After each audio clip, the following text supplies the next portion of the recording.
Sa kasalukuyan, sinasamantala ng militar ng Estados Unidos ang kanilang mga operasyon sa Iran, hindi lang sa pagdurog ng mga imbaka ng missile, mga launcher at infrastruktura ng defense industry ng Iran, kundi pati na rin sa pagsubok ng mga bago at hindi pa kailanman nakikitang armas laban sa kanilang kalaban. 3 bagong sandata, sa partikular, ang ginamit at nagdulot ng matinding pinsala sa mga target ng Iran. Isang malinaw na patunay ng walang kapantay na lakas ng Estados Unidos sa pandaigdigang entablado at ng kanilang tuloy-tuloy na dedikasyon sa pag-innovate, pagpapalawak at pagpapahusay ng kanilang arsenal. Sa ngayong araw na ito, sisilipin natin ng mas malapitan ang 3 armas na ito mula sa kanilang teknikal na kakayahan, kapasidad at kung paano sila aktwal na ginamit sa Iran. Pero bago tayo magsimula, kung bago ka pa lamang sa aming channel, mag-subscribe ka na para naman lagi kang updated sa mga ganitong uri ng video. Ang una, at marahil pinakakapanapanabik sa 3, ay ang Precision Strike Missile o mas kilala bilang PRI-SM. Nagsimula ang kwento ng missile na ito noong 2016 nang inanunsyo ng ilang malalaking defense companies, ang Lockheed Martin, Boeing at Raytheon, ang kanilang plano na sumali sa isang bagong proyekto ng US Army. Layunin ng proyektong ito na palitan ang MGM-140 Army Tactical Missile System na mas kilala bilang ATACMS. Ang ATACMS ay ginagamit na mula pa noong 1991 at napatunayan na ang bisa nito sa iba't ibang digmaan sa loob ng maraming taon, kabilang na ang Operation Desert Storm at Operation Iraqi Freedom. Sa mas recent na panahon, nakita rin ito sa digmaan sa pagitan ng Russia at Ukraine, kung saan ginamit ito ng Ukrainian forces sa mga malalaking pag-atake laban sa mahahalagang target ng kalaban, tulad ng mga air defense system ng Russia at mga imbakan ng bala. Pero kahit gaano pa kaepektibo ang isang sandata, darating ang panahon na kailangan itong mapalitan. At ang US Army ay laging naghahanap ng paraan para mas mapalakas pa ang kanilang offensive capabilities. Gusto nila ng missile na mas hihigit pa sa destructive power ng 8ACMS. Mas malayo ang mararating at mas mabilis ang takbo. Dito na nagsimula ang development ng PRI-SM. Kalaunan, umatras sa proyekto ang Boeing at Raytheon, kaya ang Lockheed Martin na lang ang natira bilang nag-iisang designer at developer ng missile na ito. Noong una, plano ng Lockheed Martin na magkaroon ng missile ng maximum range na humigit kumulang 310 miles o 500 kilometers. Mas malayo ito kumpara sa 190 miles o 300 kilometers ng ATACMS, pero nanatili pa rin ito sa limitasyon ng Intermediate Range Nuclear Forces Treaty o INF Treaty, isang kasunduan na pinirmahan ng US at Soviet Union noong 1987. Ngunit noong 2019, umatras ang US sa kasunduang ito na nagbukas ng oportunidad para mas palawakin pa ang kakayahan ng PRI-SM. Ang dating 310 miles na limit ay hindi na ang sukdulan, kundi naging panimulang punto na lang. Inanunsyo ng Army ang plano na palawakin pa ang range nito hanggang lampas 400 miles at posibleng umabot pa sa higit 600 miles sa mga susunod na bersyon. Ang pinakamagandang bahagi ay hindi na nito kailangan ng bagong launchers para maabot ang ganitong kalalayong distansya. Pwede itong i-launch gamit ang parehong M142, High Mobility Artillery Rocket System o HIMARS, ang parehong system na ginagamit na rin sa pagpapalipad ng ATACMS. Dahil sa advanced propulsion technology nito, mas mabilis at mas malayo ang nararating ng PRSM kumpara sa nauna nitong bersyon. Mas kahanga-hanga pa, mas manipis at mas streamlined ang disenyo ng PRI-SM. Ibig sabihin, 2 missile na ang kasya sa bawat pod, hindi tulad ng ATACMS na isa lang. Kaya hindi lang doble ang layo ng naaabot ng PRSM, kundi nadodoble rin ang kapasidad ng HIMARS launchers. Sa madaling salita, napapanatili ng Army ang mobility ng HIMARS habang malaki ang itinatapang sa firepower ng bawat unit. Ito ay isang napakalaking upgrade at simula pa lang ito. May plano ang US Army na mas palawakin pa ang kakayahan ng PRI-SM sa mga susunod na taon sa pamamagitan ng iba't ibang increments o bersyon na kasalukuyan ng dinedevelop. Ang Increment 1 ay ginagamit na ngayon ng US Army at Australian Army. Ito ang bersyon na may fixed range na 310 miles alinsunod sa dating treaty limits. Sumunod ang Increment 2 na kilala rin bilang Land-Based Anti-Ship Missile o LBASM. Mas advanced ito dahil may multi-mode seeker na nagbibigay kakayahan para makapasok sa mga heavily defended o area-denied zones ng mas epektibo. Mas malayo rin ang nararating nito, umaabot hanggang 620 miles o 1,000 kilometers. At gaya ng ipinahihiwatig ng pangalan nito, kaya na nitong umatake ng mga barko. Dahil sa multi-mode seeker, kaya rin nitong targetin kahit gumagalaw na mga target. Isang bagay na hindi kayang gawin ng unang bersyon. Ang Increment 3 naman ay magpapalawak pa sa uri ng armas na kayang dalhin ng Pry-SM. Posibleng idagdag ang mas malalakas na explosive munitions at submunitions na magbubukas ng mas maraming option para sa offensive operations. Pinaniniwalaan din na ang bersyong ito ay magkakaroon ng sapat na lakas para sirain kahit ang mga heavily fortified na istruktura ng kalaban. Sa Increment 4, inaasahang dodoblehin pa ang base range ng Pry-SM, mas pahuhusayin ang propulsion at aerodynamics nito para maabot ang humigit kumulang 620 miles o higit pa. At sa Increment 5, ang pinakabagong development ay inaasahang magagawa ng ilunsad ang Pry-SM gamit ang autonomous vehicles. Habang unti-unting nade-develop at nai-integrate ang mga bersyong ito, lalo pang bibilis, lalayo, at magiging mas flexible ang Pry-SM, handa para sa mas malawak na hanay ng misyon. Pero kahit ngayon pa lang, isa na ito sa pinaka-impressive na bagong armas ng Estados Unidos at napatunayan na ito ng mga puwersa ng Iran sa panahon ng tinatawag na Operation Epic Fury. Dito, unang ginamit ang Pry-SM sa aktwal na labanan. Kinumpirma ito ng opisyal na X-account ng US Central Command na kung saan sinabi nila na ito ang kauna-unahang pagkakataon ginamit sa combat ang Long-Range Precision Strike Missiles Pry-SM sa Operation Epic Fury na nagbigay ng walang kapantay na kakayahan sa malalimang pag-atake. Kinumpirma rin ni Admiral Brad Cooper, pinuno ng US Central Command, na ginamit nga ng US Army ang PRSM laban sa mga target sa Iran. Ayon sa kanya, hinding-hindi ako magiging mas proud sa ating mga sundalo na ginagamit ang inobasyon para lumikha ng matinding hamon sa kalaban. Samantala, binigyang diin ni Patricia Bazilchik mula sa Center for Strategic and International Studies ang kahalagahan ng pangyayaring ito. Ayon sa kanya, ang debut ng Pry-SM ay senyales ng simula ng bagong yugto sa strike capability ng Army na may mas malawak na abot at mas mataas na accuracy. At tama siya. Bagamat wala tayong eksaktong detalye kung anong particular na target sa Iran ang tinamaan ng Pry-SM, malinaw ang isang bagay. Napakalaki ng tactical advantage na ibinibigay nito sa puwersa ng Amerika. Dahil halos doble ang layo ng naaabot nito kumpara sa ATA-CMS, mas marami at mas malalayong target ang kayang abutin ng Pry-SM. Ibig sabihin, mas maraming direksyon ng posibleng pag-atake ang kailangang bantayan ng Iran at mas maraming kritikal na lugar at asset ang kailangan nilang protektahan. Samantala, may kalayaan ng Amerika na pumili ng iba't ibang launch points, mula Iraq hanggang sa iba't ibang bahagi ng Gulf States.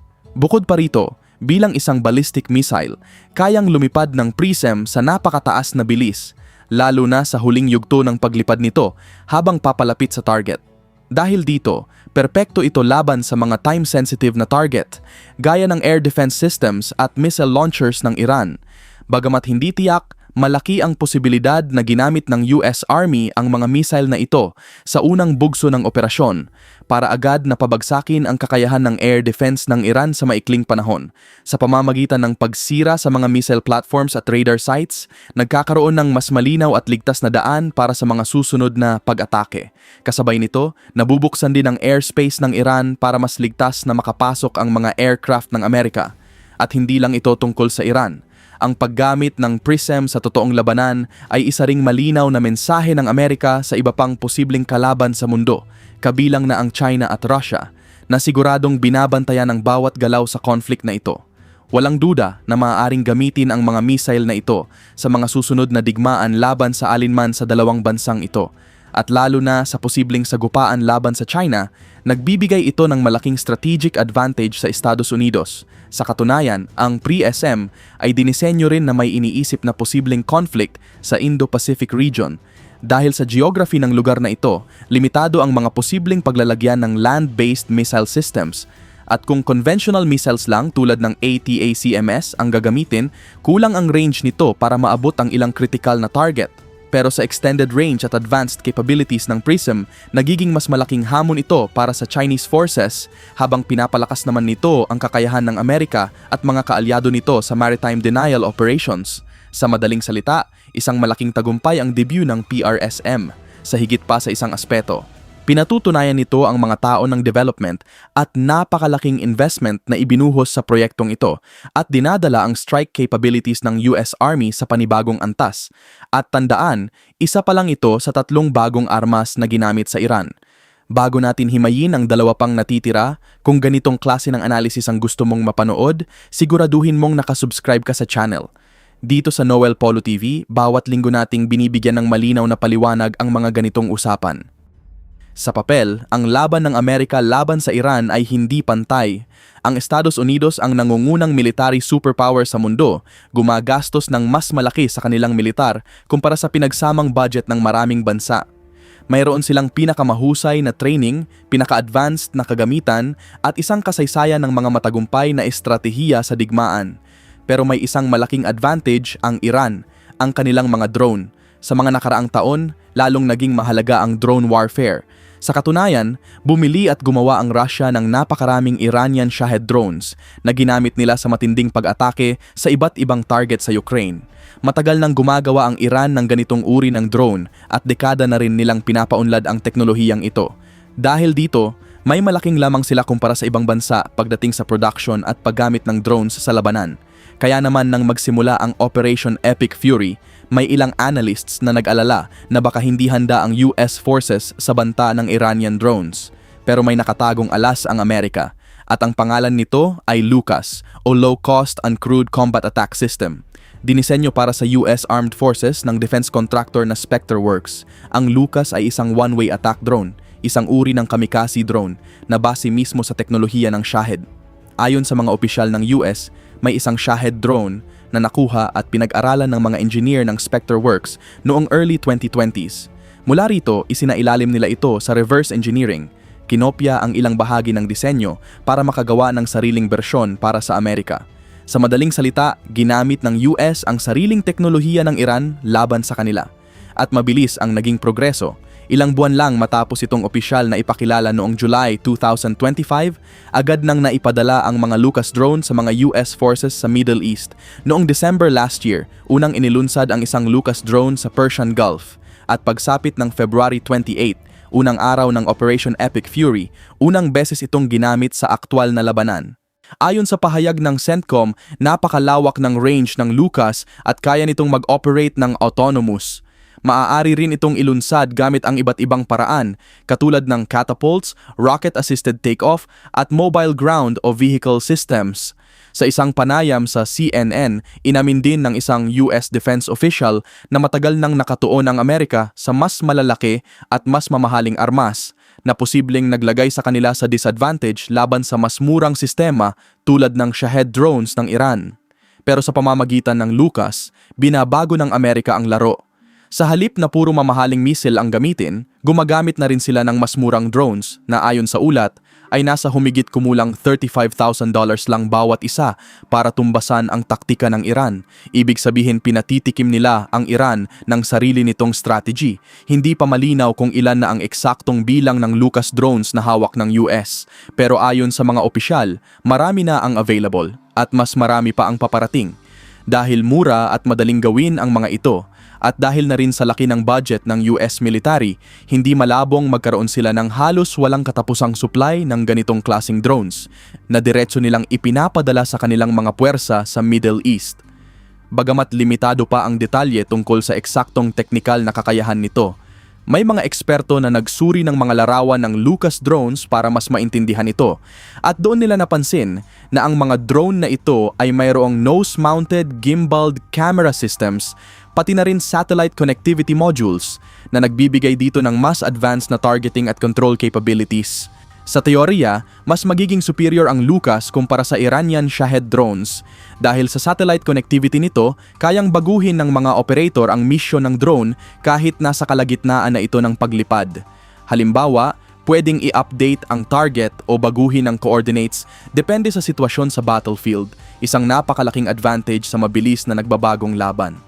Sa hinaharap, posibleng gamitin din ang teknolohiyang ito para sa AI-powered swarm tactics, kung saan sabay-sabay na kumikilos ang maraming drone sa isang coordinated na pag-atake gamit ang artificial intelligence. Pero kahit wala pa ang ganitong advanced na sistema ngayon, kung sapat ang bilang ng Lucas drones ng US, maaari nila itong ilunsad ng sabay-sabay sa grupo o kumpol para i-overwhelm ang radar systems ng Iran at malusutan ang kanilang depensa. Mas matindi pa, pwede rin itong gamitin para gumawa ng safe pathways para sa mas malalakas na armas tulad ng long-range missiles ng US at Israel na makalusot ng mas madali papunta sa target. Dahil dito, nagiging mas posible para sa Amerika at mga kaalyado nito na tamaan kahit ang pinakaprotektado at pinakamahalagang target sa Iran, gaya ng strategic bunkers at nuclear facilities, nang mas madali kaysa dati. At dito papasok ang isang malaking irony. Malamang hindi magkakaroon ang US ng ganitong klaseng low-cost drones kung hindi dahil sa Iran. Ang Shahed drones ay isa sa ipinagmamalaking imbensyon ng Tehran, pero kinuha ng Amerika ang ideyang ito, pinahusay, at ngayon ay ginagamit laban sa mismong pinagmulan nito.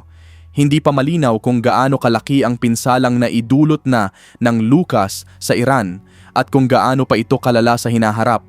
Pero isang bagay ang sigurado, isa na itong napakahalagang bahagi ng arsenal ng US sa panahon ngayon kung saan lalong nagiging sentro ang drone warfare sa buong mundo. At ngayon, dumako naman tayo sa ikatlo at huling bagong sandata na ginamit laban sa Iran, isang upgraded na bersyon ng isang kilalang missile, ang Tomahawk. Ang BGM-109 Tomahawk Land Attack Missile o TLAM ay isa sa pinakamakapangyarihang missile sa mundo. Kilala ito sa napakalawak nitong range, isang all-weather, jet-powered, subsonic cruise missile na kayang umabot ng higit sa 1,000 miles ang layo. Hindi lang US Navy ang gumagamit nito, kundi pati ang Royal Australian Navy, Royal Netherlands Navy at British Royal Navy. Pero magkakaiba ang paraan ng paggamit nito ng bawat bansa. Ang US at Australia ay kadalasang naglulunsad nito mula sa surface warships. Ang Netherlands naman ay planong gamitin ito sa kanilang mga frigates. Samantala, ang British Royal Navy ay eksklusibong naglulunsad ng Tomahawk mula sa kanilang mga submarines. Binuo ilang dekada na ang nakalipas sa Applied Physics Laboratory ng Johns Hopkins University, unang pumasok sa serbisyo ang Tomahawk noong 1983. Simula noon, marami ng bersyon ang inilabas mula sa orihinal nitong disenyo, kabilang ang RGM/UGM-109B anti-ship variant na may active radar homing hanggang sa RGM/UGM-109E tactical Tomahawk. Pero kahit magkakaiba ang kanilang kakayahan at specs, may isang bagay na pare-pareho sa lahat ng ito, ang kanilang kulay. Sa loob ng maraming taon, ang mga Tomahawk missiles ay kilala sa kanilang mapusyaw na kulay abo, isang karaniwang itsura na makikita rin sa maraming kagamitan ng US Navy. Pero nang magsimula ang Operation Epic Fury, may isang bagay na ikinagulat ng mundo. Sa mga unang larawang inilabas mula sa battlefield, may napansin ang mga eksperto, isang Tomahawk missile na kulay itim, may makintab na finish, isang matinding kaibahan kumpara sa nakasanayang kulay abo. Ayon sa mga ulat ng militar ng US, ang bagong bersyong ito ay ginamit sa mga pag-atake na naglalayong pabagsakin ang air defenses ng Iran at targets ang mga maritime assets at posibleng kabilang ang mga naval bases malapit sa Strait of Hormuz. Hindi nagtagal, kinumpirma ng mga open source intelligence analysts at media na ginamit nga ang Black Tomahawk sa unang bugso ng operasyon. At dito na nagsimulang maglabasan ang iba't ibang teorya ng mga eksperto kung bakit ito binigyan ng kakaibang kulay. Napansin nila na ang parehong black coating ay ginagamit din sa isa pang missile ng US Navy, ang AGM-158C Long Range Anti-Ship Missile o LRASM. At ayon sa kanilang pagsusuri, hindi lang ito simpleng pintura. Ang makintab na itim na coating na ito ay pinaniniwala ang may low observable properties. Gumagamit ng radar-absorbent materials at infrared suppression technology para gawing mas mahirap makita ang missile habang ito ay lumilipad. Sa unang tingin, parang simpleng pagbabago lang sa itsura. Pero sa realidad, isa itong seryosong upgrade. Pinapabuti nito ang kakayahan ng missile na makaiwas sa detection, lalo na sa mga sea-skimming flight profile, na nagpapataas ng chance nitong makalusot at matagumpay na tamaan ang target.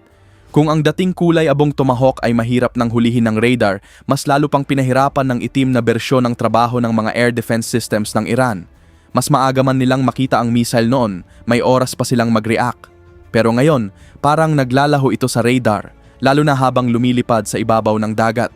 Sa madaling salita, Mas kaunting oras ang natitira para sa Iran na tumugon at mas mataas ang posibilidad na tumama ang missile. Ang pag-deploy ng Black Tomahawk ay malinaw na senyales ng pagbabago ng strategy ng US patungo sa mas stealthy at mas advanced na cruise missile capabilities. At dahil dito, mas nagiging epektibo ang kanilang kakayahang tumagos sa matitibay at malalayong target sa loob ng kalaban. Posible ring ang mga missile na ito ang naging susi sa unang yugto ng operasyon, lalo na sa pagbuwag sa radar networks ng Iran na nagbukas ng daan para sa mga susunod na pag-atake gamit ang drones at aircraft. At sa panig ng Iran, malamang hindi na nila nakita kung ano ang tumama sa kanila. Sa kabila ng malalaking investment ng Iran sa radar at air defense systems, malinaw na hindi sila handa sa ganitong klaseng pag-atake. Isang sobrang stealthy na Tomahawk na halos hindi makita ang kayang makalusot sa kanilang depensa bago pa sila makapag-react. Sa mas malawak na perspective, ang ganitong uri ng missile ay nagpapalakas sa kakayahan ng Amerika pagdating sa deterrence, lalo na laban sa mga banta sa dagat sa Persian Gulf at iba pang strategic regions. Ang Black Tomahawk ay hindi lang basta armas, isa itong malinaw na babala, isang patunay na kayang iangat ng Estados Unidos ang kanilang military technology sa pinaka-innovative at pinaka-epektibong paraan. Tulad ng PRI-SM, ipinapakita rin ito kung paano napapahusay ng US ang kanilang mga missile nang hindi kailangang gumastos ng napakalaking oras, pera at resources para gumawa ng panibagong launch systems. Mas mabilis, mas praktikal, mas lital. Samantala, ang mga kalaban ng Amerika, gaya ng China at Russia, ay tiyak na naghahanap na rin ng paraan para kontrahin ang mga ganitong armas.